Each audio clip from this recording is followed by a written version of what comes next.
There you go. Alright, that's good. It's gonna rain, but we're gonna talk for a quick minute. Let me see.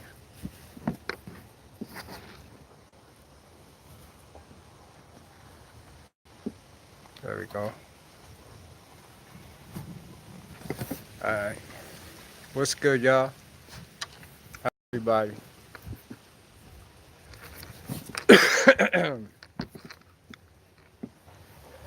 Peace and love and light from Orlando. Chris Coleman, what's good? It's nice to see you. Okay, that's what's up. We're gonna chop it up in a second, you know? Mostly whatever y'all want to talk about. We can talk about whatever y'all want to talk about. I just don't want to run my mouth. Sup, Lord? What's good, Crow? That's what's good. Chris Coleman, what's good, family? I'm glad to see you here. Everything good, everything good. I'm glad to see you participating. I really am glad to see some support. You know what I'm saying? Astral Projection to Area 51. You got that motherfucker right. We have to talk about all that, you know? That's good. I'm glad to see that everybody know Astral Projection. I hope everybody's on their job. The androgynous. Okay, we're going to talk about that then. We're going to discuss astral projection and the androgynous. We could start there, you know? When we're talking about the astral projection, let's discuss that for a quick minute.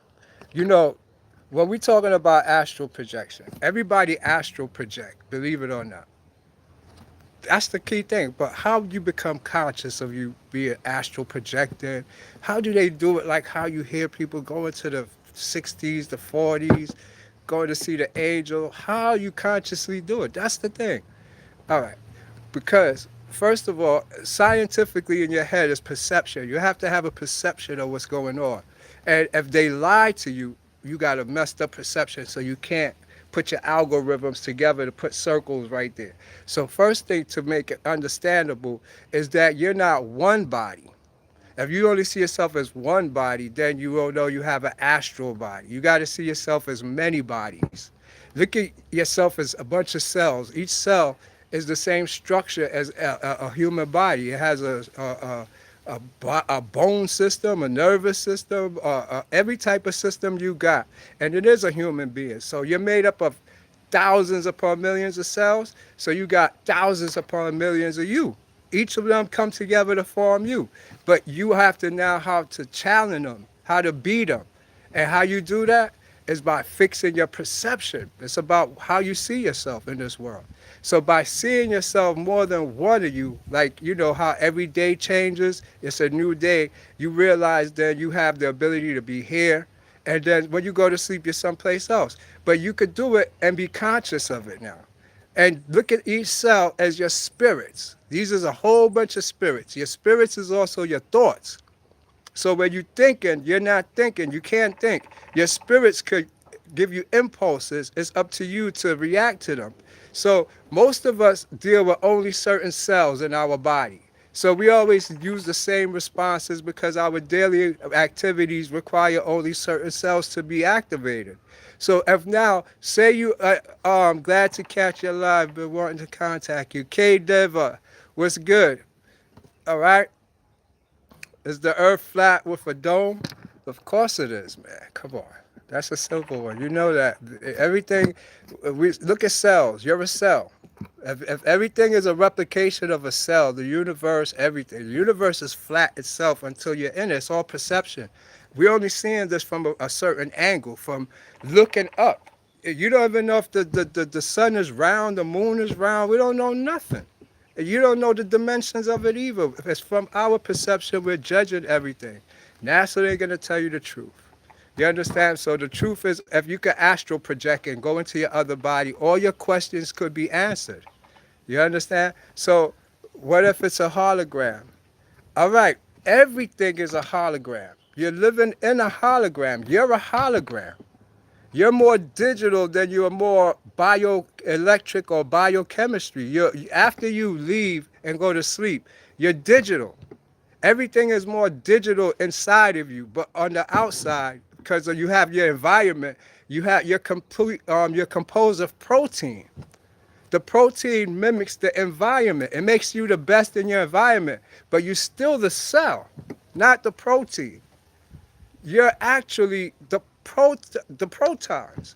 You're more inclined to say you're protons, positive. You're the positive side. You got every atom you can say have protons in it, and the protons give it its weight.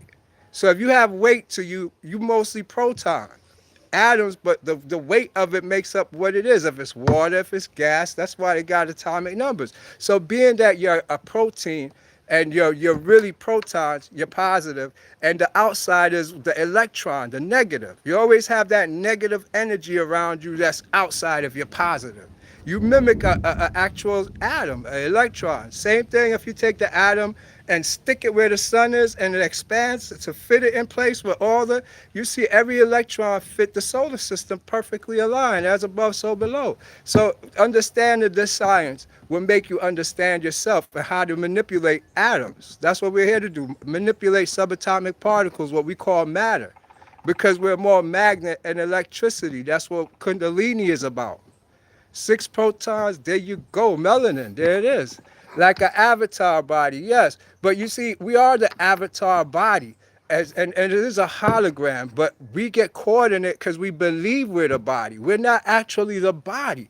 We're the consciousness in the body, the light. So if you know how to disconnect yourself from the body could do its own thing. It actually could self-replicate. That's why we have stem cells all over our body. Different stem cells keep replicating because cells is being destroyed all the time. Just conversate and you lose energy, you lose cells. But through the stem cells, they keep replicating. But this is about astral projecting. Let's get to astral projecting. So realizing that you're in your body, you have to know how to separate yourself. And by you doing that, it's like you got to first realize you have a spirit, you have your body, and your soul. Those three things operate on different frequencies. For the body, for the spirit and the soul to move, the body have to stay still. They can't move together. When one moves, the other have to stop. That's why you don't have things happening while you're awake. It's only when you're asleep or when you go into meditation. So say you wanted to use your spirit or your soul really. You have to stay still and go into like a form of meditation, a trance. For everybody's like double visioning. It's like zoning out. With you back in the days, they say you zoning out. You zone out. You actually body double. It's like, you see something and then all of a sudden you see two of it. The second one is you. The other you now doubles. It's like trying to look at the tip of your nose. When you do that, you see the other you. If you take your fingers and put it up in front of your face and just cross it till you see your fingers crisscrossing like a double line, that's the ethereal body, your other you. All of these is important for your perception to grasp so you could do these things. If you can't perceive it, you can't actually do it. So when you could perceive it in your mind that you separate from your own body and let your body be, it's going to assume certain positions. These is like yoga, what we call asanas. Once you get these positions in place, all of a sudden you relax and you double over. And for you to do it and understand how it works, close your eyes. Close your eyelids. I didn't say that right. Not your eyes, because some people go right to the black and go to sleep. When you close just your eyelids, you're going to see straight ahead in the darkness of your eyes. Just look straight. As you do that technique I just said, exhale all the air out your nose. One thing we can't do is chest breathe. Breathe with your chest. You don't breathe through your mouth. We use prana. Prana is not even in the air. We don't have to use all this. That's the fall. That's Typhon. That's a whole science that we're going to talk about later when we talk about Egypt. But the fall of man is where we inhale air. We are water beings, more amphibious. You understand? So once we got air in us, we got sick. Does your environment play a part in your ascension process? Yes, it's everything. for you to understand how your environment play a part in your ascension process, let me use myself as an example.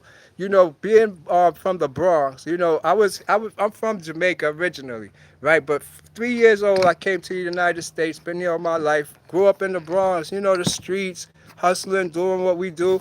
But I was following everybody. I was doing everything wrong. I was a thug, hurting people in my reptilian brain. But then, as I got caught up and wind up going in for a little while, when I came out, I wind up coming back to Jamaica to get myself together. And when I came here, things just started changing. Like all of a sudden, I started seeing like different things in the air, little lines. All of a sudden, my genetics or my cells started moving or feeling like things was crawling on me. Then all of a sudden, it felt like a reptilian went in my body, and I was warring with some type of something that I couldn't tell what it was. But it made me see like a little spiral always spinning, that like some people, if they take acid back in the days or some type of Molly, you see a little swirling line, you staring at it. They call it a form of melancholy. And so this is the snake that our Egyptian ancestors saw, all of our ancient Africans saw. That snake is the beginning of Kundalini. When you're talking to Kundalini, you're talking about your own energy of yourself coming alive, and it's taking you to a higher state. What if you were here as an antivirus for a negative of this world, and that I didn't get to read all of that? Well, how could I finish that one? Well, as an antivirus. Oh, here we go. What if we are here as an antivirus to the negative of this world, and that is why they kill us? As as far as we have to be careful with our thoughts, because we're talking about how the environment controls your ascension process. Your thoughts also control how you process the environment. And so by you not controlling your thoughts and having negative thoughts, you're gonna your DNA is gonna process the information out of sync, out of an S wave. It's gonna process it in like a messed up snowflake. So you could get a disorder, a disease, or sicknesses from actually having fear. You're supposed to be fearless. And yes, there's negative here and the negative energy, but you're the positive. And don't worry about no negative. You turn it around to a positive, or like I tell you, the more positive come around, the more negative is going to be in the outer circle, because we're cells. You're going to always have the negative there. We can't get rid of it, and we're not here to get rid of it. I'm just here to take our family out of here and to wake us up so that we could get up out of here now, the body double, like how you see it on TV. Everybody's showing us what we used to do as Africans and as indigenous people, and we lost those abilities now. And so where they give us negative thoughts. Yeah, that's what it is. What if, let me read these. I want to make sure I catch them. Okay, how you do this again? Where they gave us negative thoughts. Well, gang striking. Yes, it is a form of gang striking. And you got to realize too, let's say I see the gang thing, and all of this is going to come around 360. Just because I'm catching the messages, you'll get everything on the whole when I finish. I'm going to put it all together. But the gangs do play an important role in it, because when you do the analysis of this gang thing, everybody who started gang from the leaders back in LA with the Crips and the Bloods, all of them was in prison at one time. So was Hitler. All these people who started the OG Mac, all of these who start these sets, they get this information, the spiritual information. Everybody didn't just make it up. All of them got the same information spiritually after being confined in isolation, going through their alchemy. Even though it's still one calling for us to return back to our Israelite self, going back to our community family and commuting ourselves, governing ourselves, living everything that we have as one property, and we all share, and everybody take care of each other. Like back in Harlem, when people used to leave their door open, we had that, but all that stuff is gone from us now. All right, now, being that I don't want to get thrown off, but it's important to know that the gang thing is negative today, but it wasn't negative before. It's now we're using it for a means of survival, and because of our fear. But before, it was to help the neighborhoods and to help each other. There's no luck black in community. That's a fact. And so, the environment they're creating for us with the black thing and the gang thing is actually making our genetics heal bad because we are more protective now instead of more loving and helping, which I don't blame nobody. You know what I'm saying? I'm G'd up myself. But we have to learn it could hurt us because it gives us a reptilian brain. And once we get into a reptilian fight or flight because we were worried about our neighbor, our body and our cells shut off. We go, all our blood go to our arms now so that we could fight. All you thinking is fight or flight and to your legs. So now you got blood in your legs, you got the fat ass, big chest, everything, your arms big, but you're being killed. No blood is going to your brain. That's why you stay in a reptilian brain. And no blood is going to your heart. So it's no empathy. It's nothing for us to really show. Ever wonder why they call the black community the project? It's a science project by the CIA. That's a fact. That's a fact. That's why each one got to teach one. It is a science project. And that's why we can't give into it. We got to ascend now. Brothers got to learn how to astral travel out their bodies and to get information from within. The downloads come to you. Everything comes to yourself as you actually go through ascension. Now, once you get the idea of ascension, but let's get back to that because the body doubling is important. I would advise you to lock yourself in a closet, a dark closet, put no lights in there, and get used to the dark.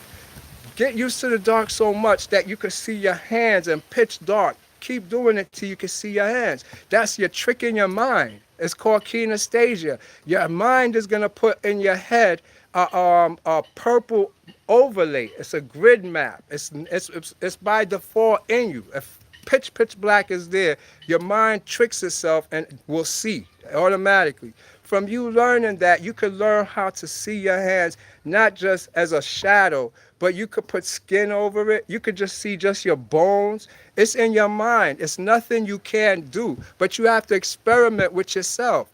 Hey, Latoya Martin, how you doing? I like that. How's everything? It's good to see you. Well, so once you realize that kinesthesia is important, with kinesthesia, you get this anesthesia feeling in your body where it makes your body gives off chemicals to mimic like you're flying in the astral world. So at the bottom of your feet, it starts to feel like there's some muscles that will make you feel like you're moving. Under your ass, you will feel like it's moving. All of this is part of Kundalini. Once you see that snake spinning, it's a calling for you to enter the underworld. If you leave it alone, it's going to go away.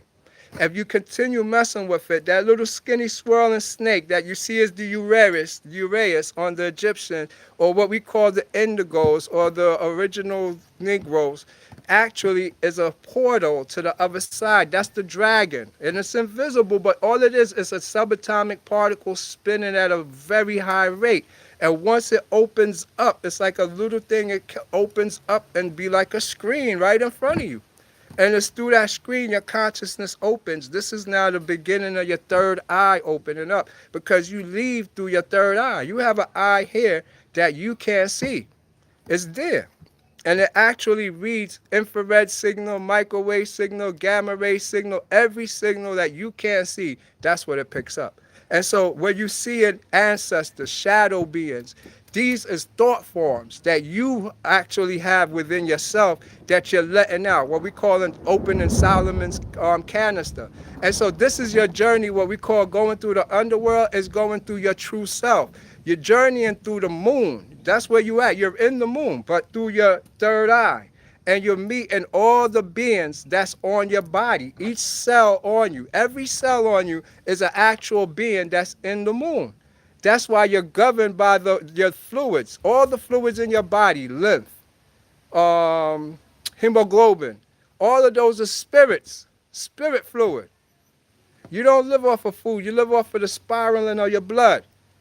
The spirits is between the blood, that's lymph. And it makes the thing spiral. Once it stops spiraling, you have no life in you. So it's the spirit, the food you eat, that makes lymph, hemoglobin, that makes the spiraling of the cells, the white blood cells and the other blood cells. So it's important to understand what light is. Light is lymph.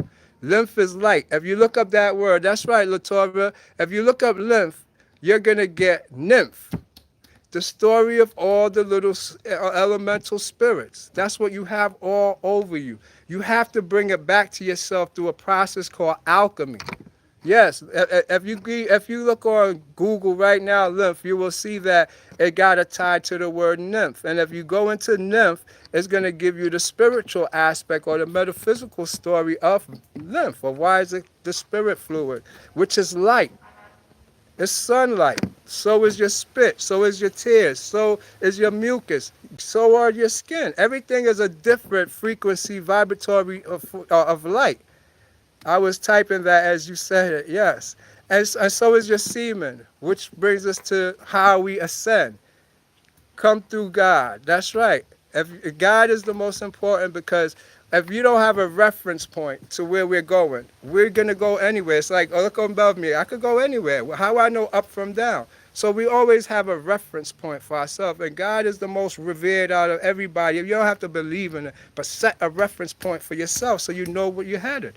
That's what ascension is about. So as you take the trip down into the dark side, you actually going to come up back. It's like going down into yourself, and you go to the day side of the tree. This is now from your opening of the mouth, which is the Egyptian saying, and you go to your throat chakra, which is the word. First came the word. Once you can speak the truth and actually mean the truth, you know what I'm saying? Because a lot of us live a pseudo life. And you just pretend what everybody else is doing around you, but you don't know nothing. So once you can tell the truth that I don't know, there's no such thing as I believe. If you can say I don't know instead and go find it yourself, you opened your throat chakra. If you can tell a nigga I can't do it, fuck you, or not right now, you on your way. The throat chakra is open. A lot of people can't say no, and it blocks the God in you. Your spirits disassociate from you once you're not saying what you're supposed to do, because even though we're a group, you have your own God that guides you, your own spirits that tell you, stay away from this, don't do that. But you still let other people pull you in, or you're too sympathetic to say, yo, not right now. And so your spirits disassociate. You have no powers. But if you have your ego, your I, and you listen to it, you see, everybody want to get rid of your ego. You can't. You're the ego at the end. Your astral body have to go and die.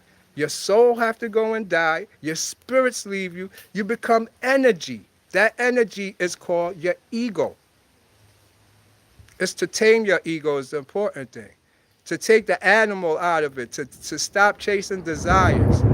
Desires make you emotional. When you become emotional, you drop down to your reptilian brain, and now you think somebody wants you.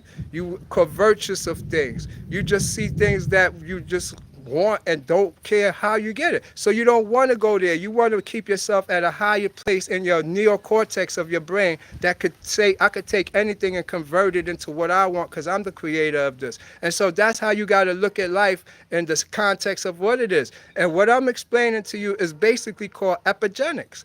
And it's the new science of how your environment actually make your cells react. But first you have to ascend to wake up by facing your demons. Going in the underworld, close your eyes until you see these shadow beings. Face them, they're ugly. They change you biochemically because you were set to evolve. They're the ones who make the biochemistry happen and that cause Kundalini to loosen.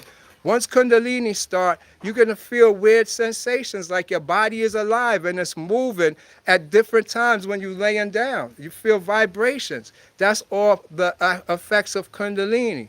You're going to see ghost spirits. That's all the effects of Kundalini. You're going to be very agitated very easily.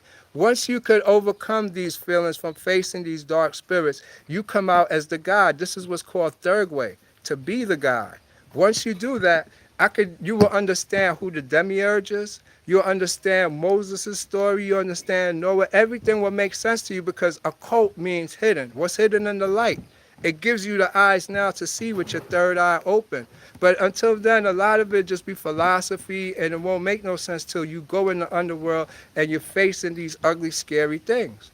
So this is most I could tell you about ascension that you need to face to get yourself in the doors. Take time out and meditate. The more you close your eyelids and look in the darkness is what's called formation